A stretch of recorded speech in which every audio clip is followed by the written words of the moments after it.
નમસ્કાર મિત્રો, સ્વાગત છે તમારું આજના તાજા સમાચારોમાં।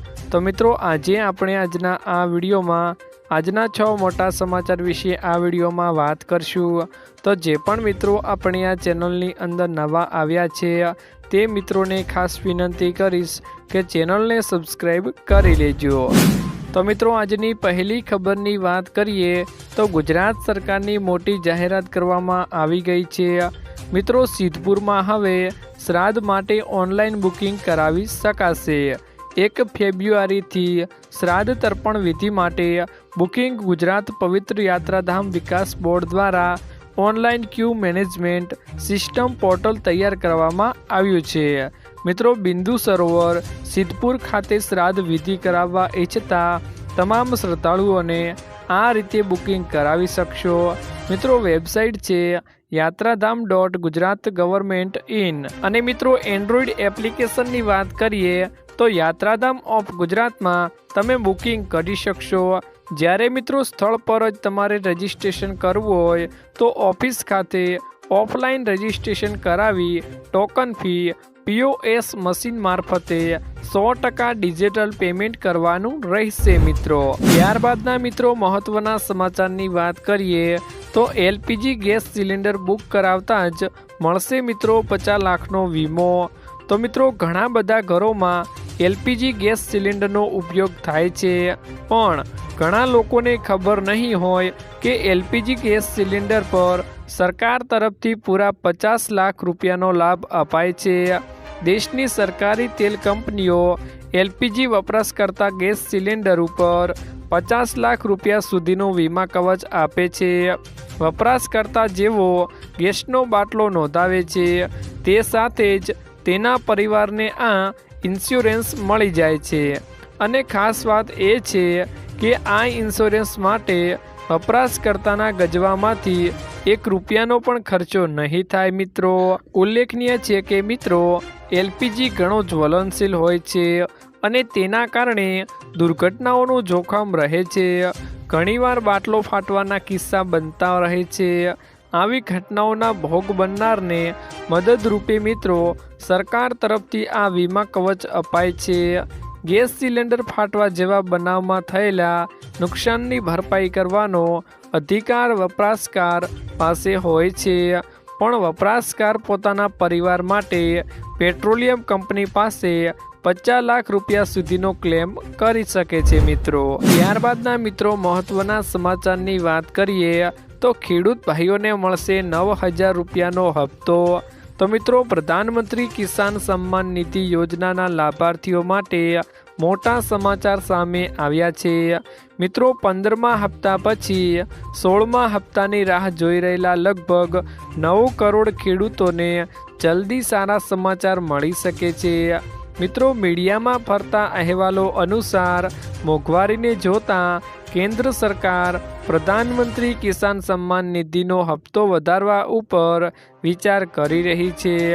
સરકાર મિત્રો ટૂંક જ સમયમાં કિસાન સન્માન નિધિ યોજના હેઠળ ખેડૂતોને મિત્રો આપવામાં આવતી વાર્ષિક 6,000 રૂપિયાની રકમ વધારી શકે છે। કેન્દ્ર સરકાર PM કિસાન સન્માન નિધિની રકમમાં 50%નો મિત્રો વધારો કરી શકે છે।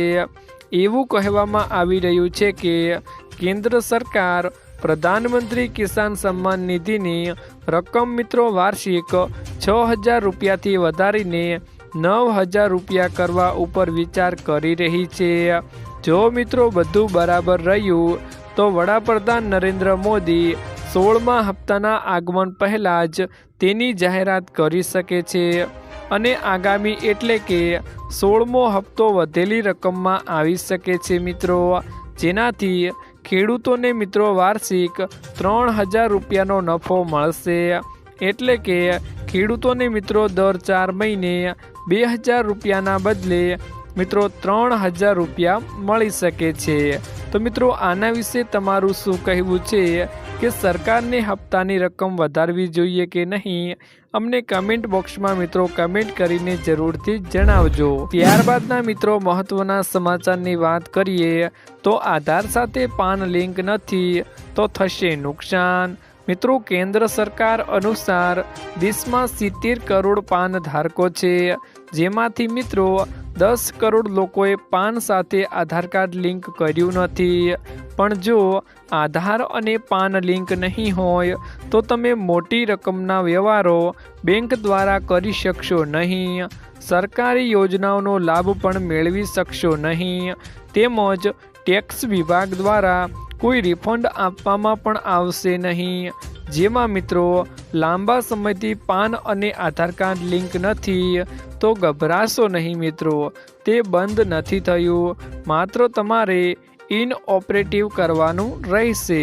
એટલે કે ઇનઓપરેટિવ થયું હોય છે તેને મિત્રો તમારે ચાલુ કરવાનું રહેશે મિત્રો. ત્યારબાદના મિત્રો મહત્વના સમાચારની વાત કરીએ તો પ્રધાનમંત્રી સૂર્યોદય યોજના શરૂ કરવામાં આવી છે. દેશ મિત્રો સૂર્યપ્રકાશથી ચમકશે. પીએમ મોદીની જાહેરાત કરવામાં આવી છે કે પીએમ મોદીએ સૂર્યોદય યોજના શરૂ કરવાની જાહેરાત કરતાં કહ્યું હતું કે 1 કરોડ ઘર ઉપર રૂફટોપ સોલાર લગાવવાના લક્ષ્યાંક સાથે સરકાર પ્રધાનમંત્રી સૂર્યોદય યોજના શરૂ કરશે.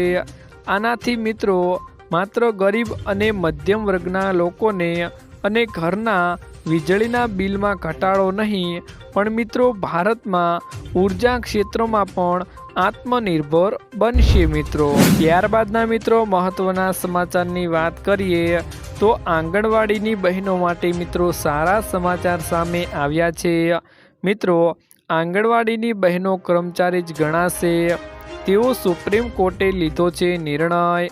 ગુજરાત સરકાર દ્વારા કરવામાં આવેલી પુનઃ વિચારણાની અરજી કોર્ટે ફગાવી છે. સાથે જ મિત્રો આંગણવાડીના વર્કરને ગ્રેજ્યુએટી પણ મળશે. હવે સરકારે આંગણવાડીની લાખો બહેનોને ગ્રેજ્યુએટી ફરજિયાત ચૂકવવી પડશે. મહત્વનું તો એ છે કે મિત્રો સુપ્રીમ કોર્ટના જસ્ટિસ સંજીવ ખન્ના અને જસ્ટિસ અભય ઓકાની બેચે ગુજરાત સરકારની રિવ્યૂ પિટિશનને ડિસમિસ કરી હતી. લાખો આંગણવાડીની બહેનો માટે રાહતના સમાચાર એ મળી રહ્યા છે કે આંગણવાડીની લાખો બહેનોને હવે મિત્રો કર્મચારી જ ગણાશે. તો મિત્રો આજના આ વિડીયોમાં આટલું જ હતું. મળીશું એક નવા વિડીયોની સાથે.